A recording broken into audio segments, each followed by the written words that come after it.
Assalamualaikum warahmatullahi wabarakatuh. Hai teman-teman. Perkenalkan, di sini saya bernama Dayu Anggi Natasya dan teman saya Ketut Wijayanti. Dan saya Sahprilianti Naila. Dan saya Mela Febriani. kami dari Universitas Terbuka UPBJJ Bandar Lampung, Pokja Waituba. Di sini kami akan melakukan uji praktek biologi tentang simbiosis. Yuk simak videonya bersama. Apa itu simbiosis? Simbiosis adalah hubungan timbal balik antara dua makhluk hidup yang hidup berdekatan dan saling berpengaruh satu sama lain. Simbiosis terdiri dari 3, yaitu mutualisme, komensalisme, dan parasitisme. Simbiosis mutualisme. Simbiosis mutualisme adalah interaksi antara dua organisme berbeda yang saling menguntungkan.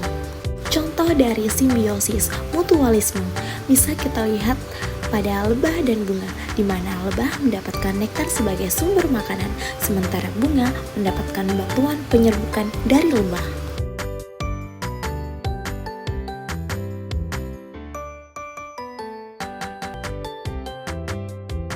Simbiosis komensalisme.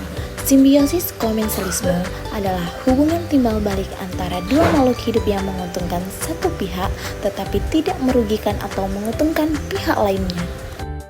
Contoh simbiosis komensalisme dapat terjadi pada tumbuhan paku epifit yang dikenal sebagai sisik naga yang menempel pada pohon jambu. Pihak yang diuntungkan adalah tumbuhan paku, di mana tumbuhan paku atau sisik naga mendapat tempat hidup yang kokoh di pohon jambu, sehingga memudahkannya untuk mendapatkan sinar matahari, air, dan zat hara. Pihak yang tidak terpengaruh adalah pohon jambu, karena tumbuhan paku tidak mengambil nutrisi dari pohon jambu, melainkan membuat makanannya sendiri melalui fotosintesis. Kehadiran tumbuhan paku tidak memberikan keuntungan maupun kerugian pada pohon jambu. Simbiosis parasitisme. Simbiosis parasitisme adalah hubungan antara dua organisme di mana satu organisme diuntungkan dan yang lainnya dirugikan. Contoh simbiosis parasitisme adalah hubungan antara ulat dan daun di mana ulat mendapatkan keuntungan dengan memakan daun dan menjadikan daun sebagai tempat tinggal, sedangkan daun dirugikan karena menjadi rusak bahkan bisa mati.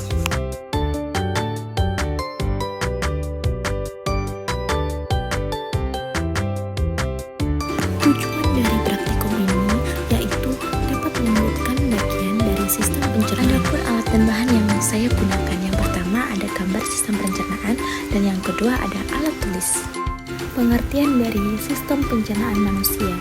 Sistem pencernaan manusia merupakan sekumpulan jaringan organ yang berfungsi mencerna dan mengolah makanan untuk memenuhi kebutuhan nutrisi tubuh. Sistem pencernaan ini berupa saluran yang memanjang mulai dari mulut hingga anus. Organ penyusun sistem pencernaan manusia.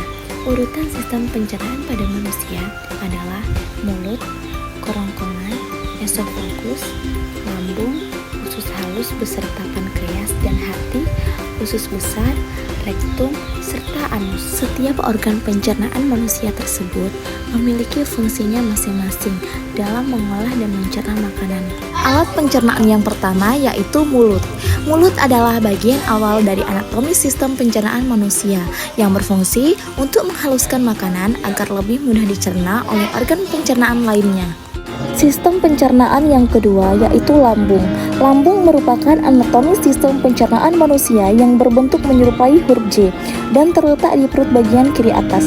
Fungsi lambung dalam sistem pencernaan adalah untuk mengolah makanan menjadi bagian-bagian yang lebih kecil dan berbentuk setengah padat atau chymus. Sistem pencernaan yang selanjutnya yaitu usus halus. Usus halus adalah saluran pencernaan yang bertugas menyerap berbagai macam nutrisi dari makanan seperti karbohidrat, lemak, protein, vitamin, serta mineral. Saluran ini memiliki panjang hingga 7 meter dan terdiri dari 3 bagian, yaitu usus 12 jari atau duodenum, usus kosong atau jejunum, serta usus penyerapan atau ileum. Selanjutnya, pankreas. Meski tidak dilewati oleh makanan, namun pankreas juga termasuk salah satu organ pencernaan manusia. Pankreas memiliki peran yang penting dalam sistem pencernaan, yaitu untuk menghasilkan enzim pencernaan guna memecah berbagai macam nutrisi dalam makanan. Hati. Serupa dengan pankreas, hati juga menjadi salah satu anatomi sistem pencernaan yang tidak dilewati oleh makanan. Organ ini berfungsi memproduksi cairan empedu untuk melarutkan lemak di dalam usus halus agar lebih mudah diserap oleh tubuh. Kantong empedu. Kantong empedu adalah anatomi sistem pencernaan yang bertanggung jawab untuk menyimpan serta mengentalkan cairan empedu yang telah disekresikan oleh hati. Selanjutnya, usus besar.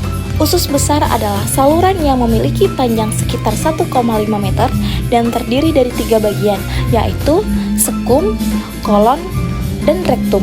Organ pencernaan manusia ini bekerja dengan menyerap vitamin, air, serta elektrolit dari sisa makanan.